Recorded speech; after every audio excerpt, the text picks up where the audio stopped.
Welcome back to REB Auto. I'm Russell. I'm going to do a real quick update on my fuel pump installation. So I have installed an Aeromotive 11540 fuel pump. It's a 340 liter per hour pump. It's listed for the Mustangs. It came with this adapter. I just cut it off the pump and spliced the 10 gauge wire directly to the pump, the wire that was coming out of the pump. It didn't have terminals that you could hook directly to. And then I did the Neo Mustang's fuel hanger mod where I drilled out the connector and ran the 10 gauge wire through the top of the fuel hat. And so anyway, so once I did that, if you can see it, I just ran those 10 gauge wires up through the back of the trunk, got in here, and I got a relay here to run that.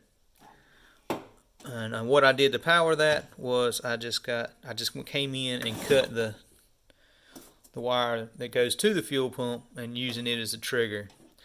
And I'm just running the grounds right now to the body.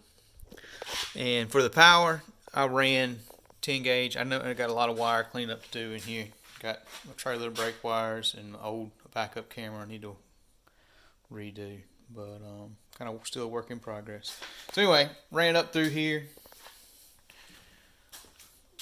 down around under the kick panel, up under the dash, came through the grommet, and I'm gonna put all this in wire loom eventually. I got some other wiring stuff I'm gonna do. Came down around front of the radiator, and I have a 30 amp fuse breaker, and then that is powered off of this, which is a mega fuse, and that's on the alternator side that I had run back to my 3G alternator. So it basically using that as a kind of a bus bar. Anyway, that's the installation. I had a little bit of trouble with it. One of the I saw online that they were saying that I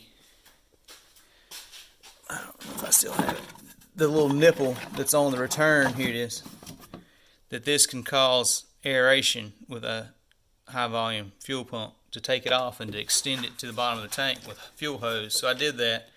Well, it got kinked when I installed it, so it was making my fuel pressure go really high, and so which car still ran really good. The Holley was able to pull.